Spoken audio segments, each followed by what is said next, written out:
Well, hey, everybody. Welcome to the Extra Mile podcast for bar exam takers. This is your host, Jackson Mummy, and this is episode 292.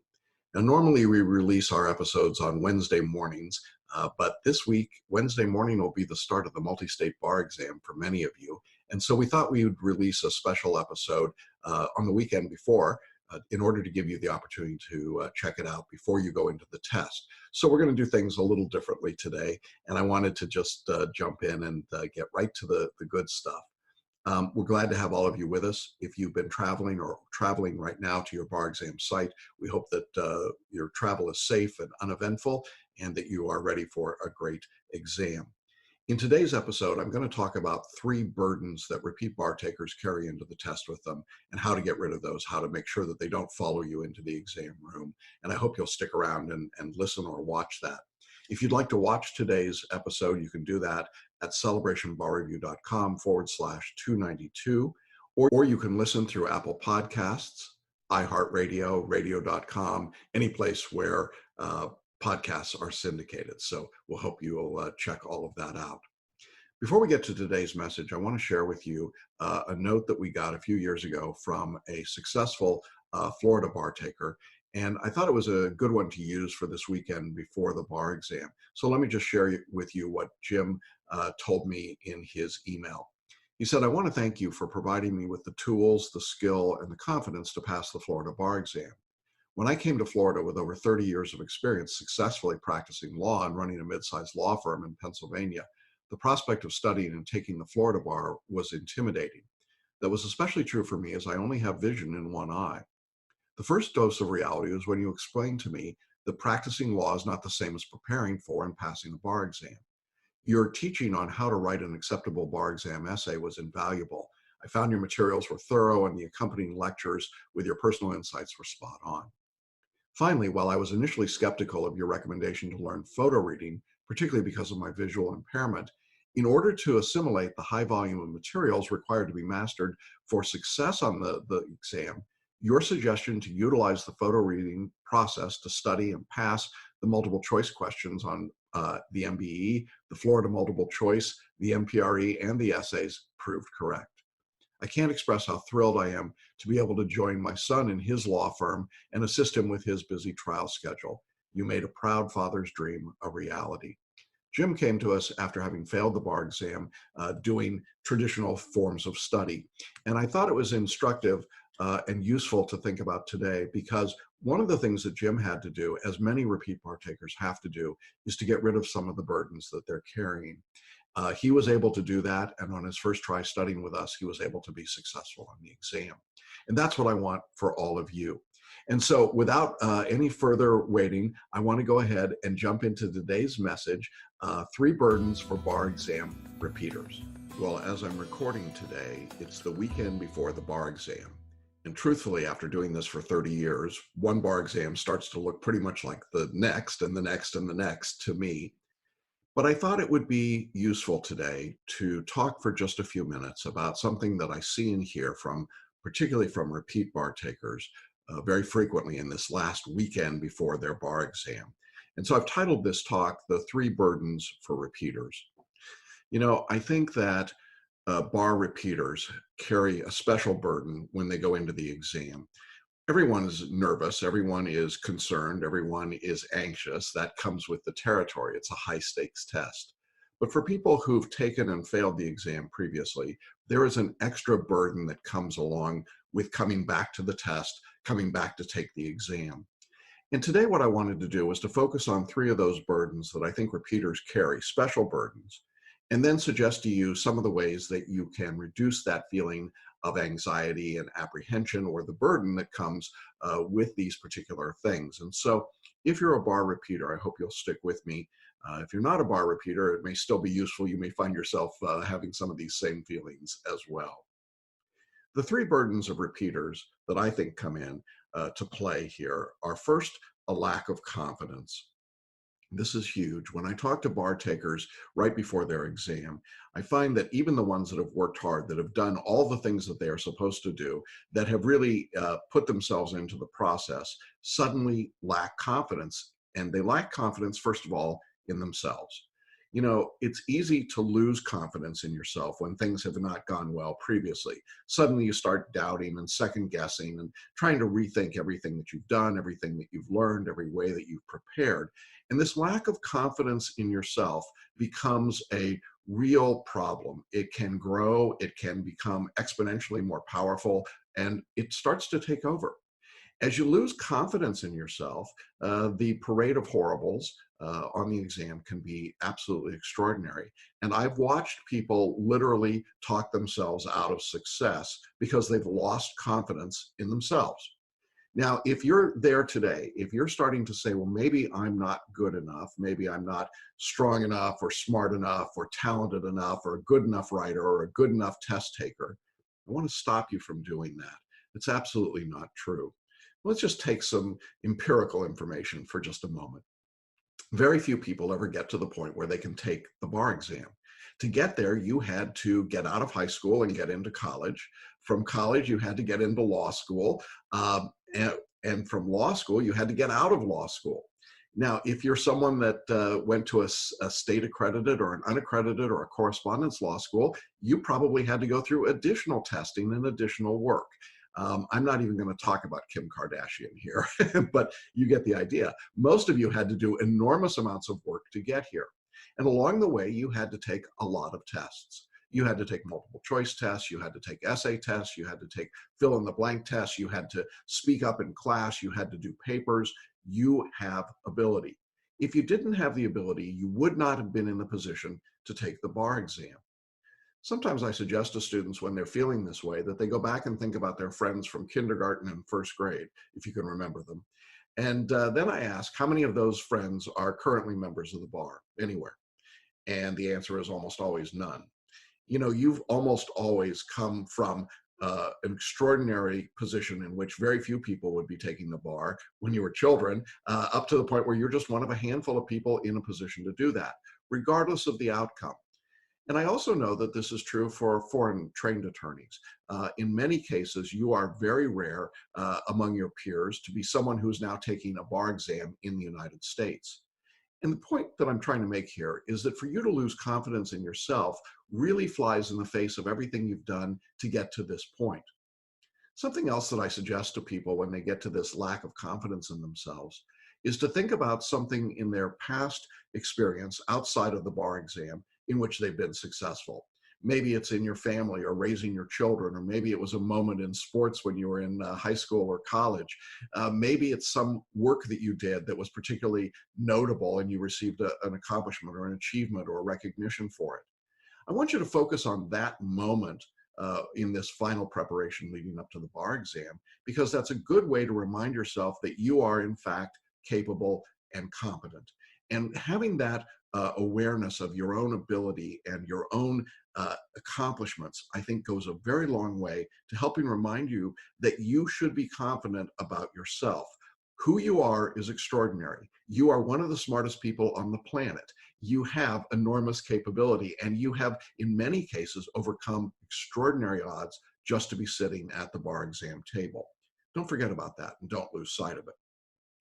The second thing that I think people lose confidence in or have a lack of confidence in is in the system itself.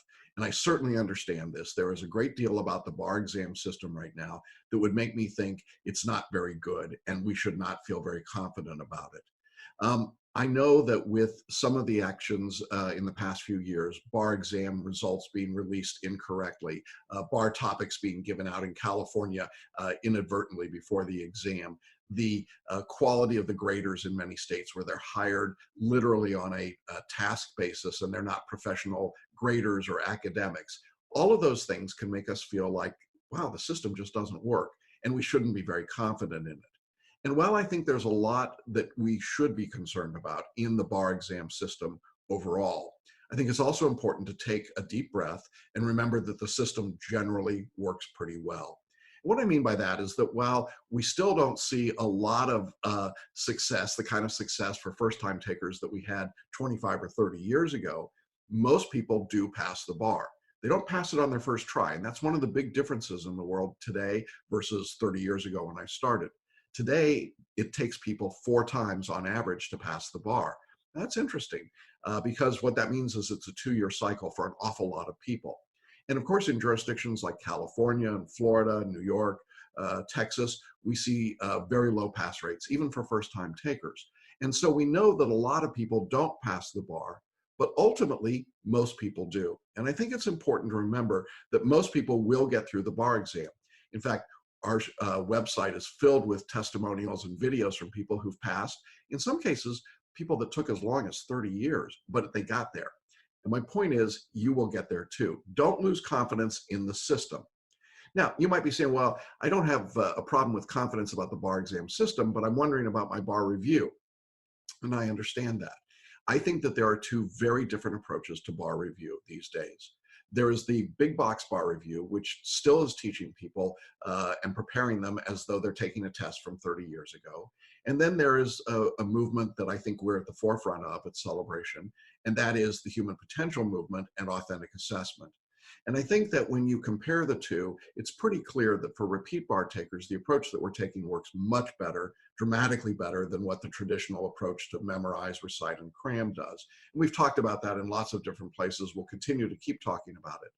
But the point I want to make is that if you're using a system like ours, you should be very confident as a repeat bar taker. You are far ahead of the odds in terms of your odds and chances of passing this upcoming bar exam. And even if you're taking a big box bar review, look, you still have a chance of passing the bar. Don't give up on the system. Don't give up on the preparation. Don't give up on yourself. Don't lose confidence in any of that, particularly at the last minute. If you selected a big box bar review, that was a choice that you made. Finish out this exam, take it, do the very best you can using that technique. If for some reason your success or your results are not favorable, that's unfortunate. But at that point, then consider what your options are and think about doing something different. If you do that, then I think you can continue to regain confidence, not only in yourself, but in the system. There are tools out there that will help repeat bar takers pass. We use them. And if you didn't have the opportunity to use them this time, okay, let's hope that you pass anyway. But if you don't, recognize that there are tools out there and that the system can work for you. In the meantime, those of us who are in the bar review industry will continue to innovate, will continue to press for the changes that we think are needed, as are legal educators around the country trying to press for a better bar exam. And in many ways, the uniform bar exam is one manifestation of that. It's a much fairer test. It's a much better test. It offers a lot more opportunity to people, and it didn't exist 15 years ago. So progress comes slowly, but progress does occur. So that first burden of lack of confidence, I think, is something that you can deal with. It's real, it's there, but I don't think it has to overwhelm you. The second burden that I think a repeat bar taker has is the burden of lost hope. I understand this one. I understand how easy it is to lose hope when you've tried and failed, tried and failed, tried and failed, maybe multiple times. And so if you've lost hope, I know that one of the reasons for that is because of your past results. It's because you tried and it didn't work. And the problem I think that comes here, and the burden that comes with this lost hope from past results, is that we have a tendency to apply past results into future anticipation. That is, if you failed a bunch of times, you expect to fail going again the next time. And that's true unless you're doing something different. And that's really the point I want to make. If you're doing something different than what you did before, no matter what that thing is, then I think you have a reason to be hopeful. I don't think you need to lose hope. Now, if you have prepared exactly the same way that you did before, and that previous way did not work over and over and over again, well, you're delusional to think it will change. I doubt if you've lost hope, you're just not really paying much attention. But if you've been paying attention and trying to modify what you do in whatever way you've done it, then you have reason to be hopeful. Your past results are not necessarily an indication of what will happen in the future. And yet we tend to have that fallacy, don't we? Whatever happened in the past, our brain takes it and says, well, that's what will happen in the future. I have this conversation with my students a lot at the end when they start to get frightened and nervous and they say, well, I'm not feeling as hopeful as I wanted to or as I thought I would. And I remind them of all the things that they're doing differently.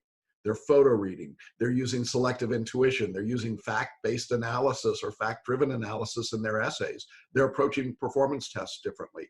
They've used mind maps to take their notes. All of those things are very different. Perhaps they use paraliminals or meditation to improve their state of mind. All of these things combine to mean a different approach to study, and that should lead to a different result. It doesn't guarantee a different result, but here's what does guarantee the same result: if you do exactly the same thing over and over and over again. So if your approach to studying for the bar has been to memorize and recite and cram, and this time you memorized, recited, and crammed, well, statistically, you're probably not going to be successful. But if you change some part of that, then you gave yourself a chance to be successful. And so I would not focus on the past at this point. I would focus on what you've done to get ready for the future. And as you get ready to take the exam in a few days, if you're listening to this right now, as we're releasing, then remember all of the things that you've done differently, all the way that you've worked. Maybe you put in more hours to study this time. Maybe you changed up your jurisdiction. I mean, there's all sorts of things that can change the past results and turn them into something different.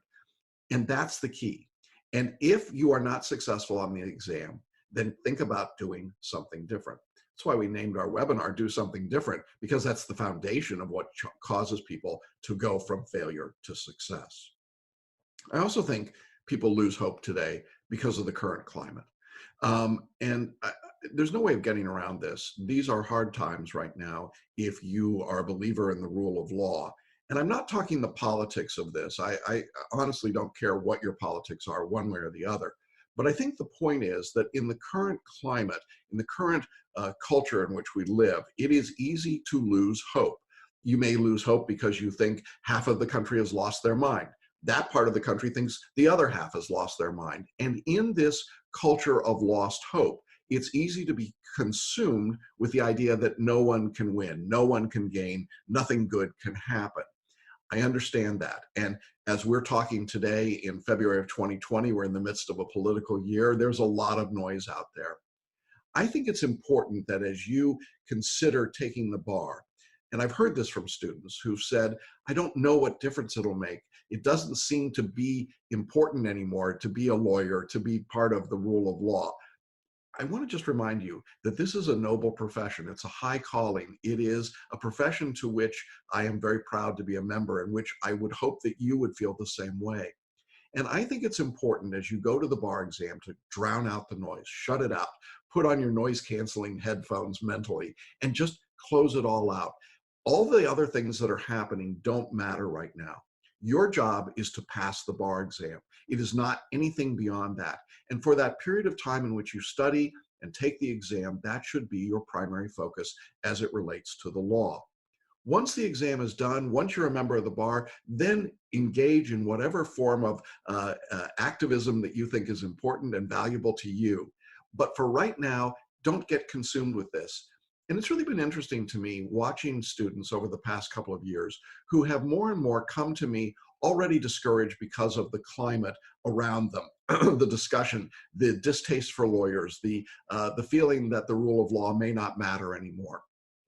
And that has taken away hope. And I think it's important to get back that hope, to believe that what we do matters, and that to being a member of the bar matters.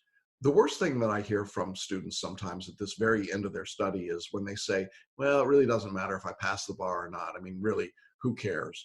Well, I care.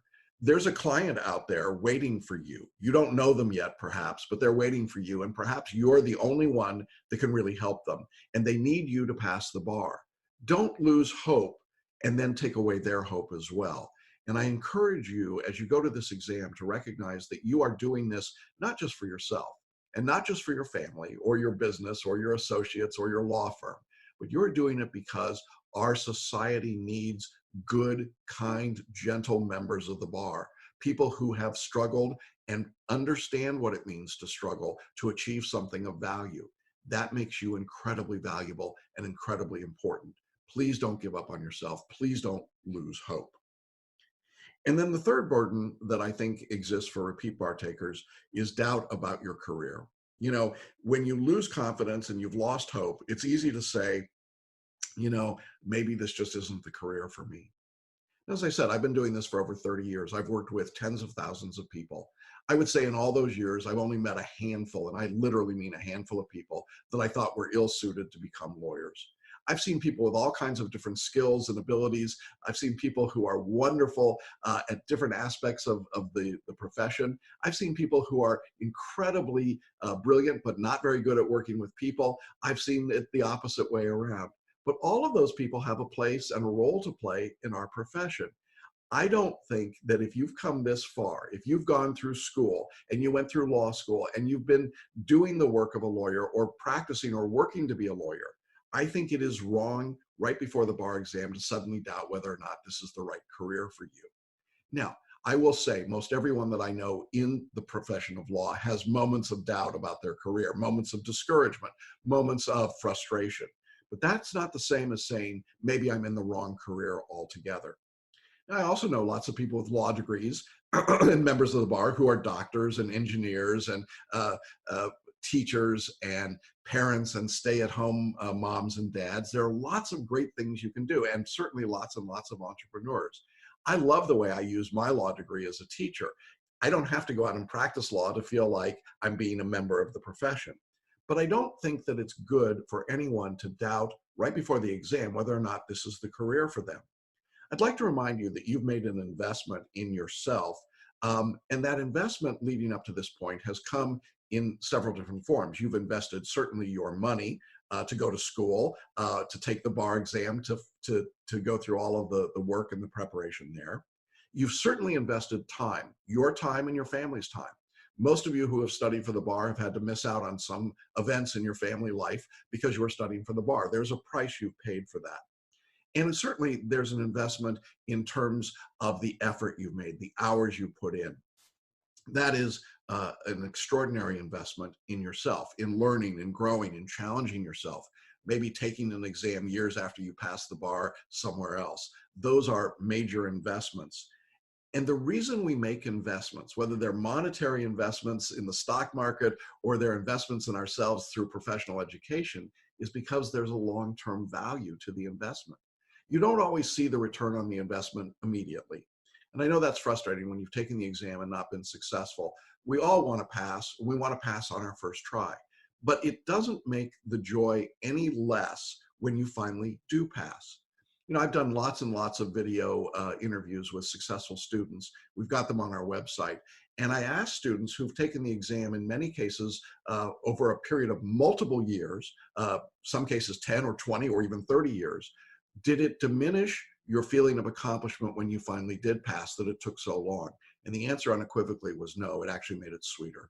You know, it's a long-term investment. I hope for all of you it's a short investment, but the reality is when you get there, when you pass, when you get your life back, it is worth every bit of it.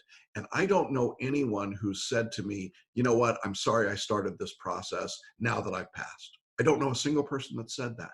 And I don't think you'd say that either. So don't give up on yourself before you get to that circumstance. You've made an investment. It's a long-term investment. Stick with the investment. Continue to work.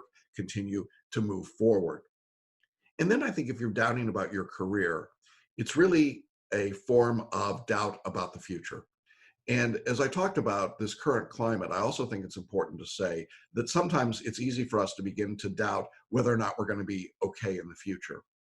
You know, one of my mentors, Paul Sheely at Learning Strategies, is fond of saying, just take a moment and breathe. And as you think about where you are right in this moment, you're okay. And 5 minutes from now, you'll be okay.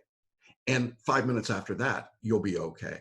And the reality is you are okay.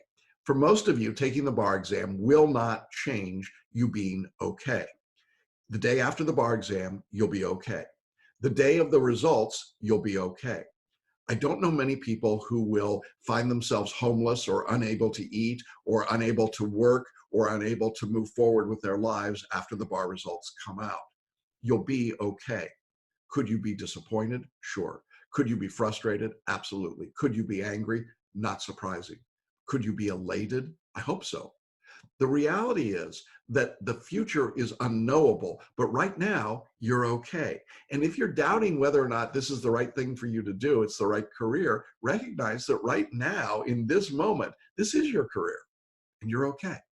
And after you take the bar exam, it'll still be your career and you're okay. And when you understand that, it makes it much easier to just deal with what's in front of you right now. Don't go to the bar exam thinking about what the future is going to be.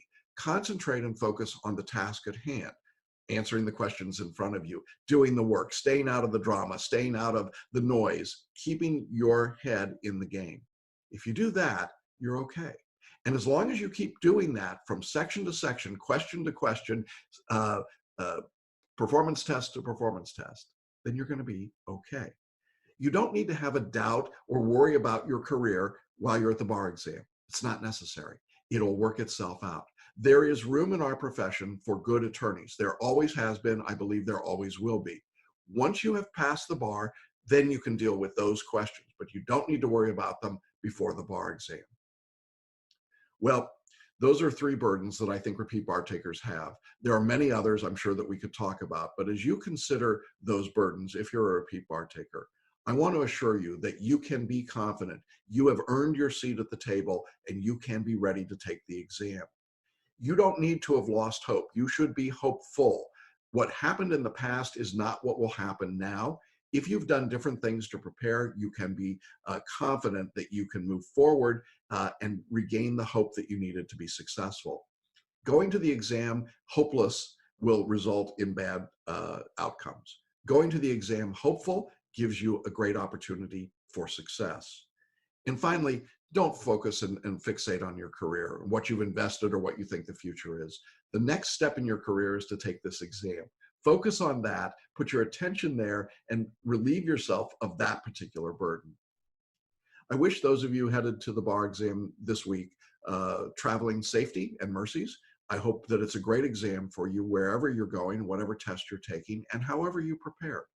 I hope that as you prepare and take this exam, you remind yourself that you are unique, you are talented, you are a gift of the universe, and you are wonderful, and you can do this. And you have all the potential in the world in your head, in your brain, ready to be used. And I encourage you to relax and let that wonderful, incredible ability of yours shine as you go through, and you'll see a great result when it's all done.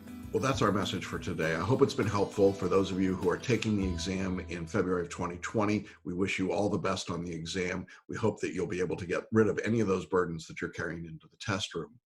If you're taking the exam in July of 2020 or later, I do want to let you know about a very special free training that we offer. It's called Do Something Different. I mentioned it in the discussion about burdens. And this is a look at the steps that repeat bar takers follow in order to be successful on the exam. You'll hear from them in their own words with video testimonials and clips about what they did, and we'll take you step by step through the process. Now, this training webinar is completely free, and all you have to do to register is go to the show notes on the video or the audio page and click there to register.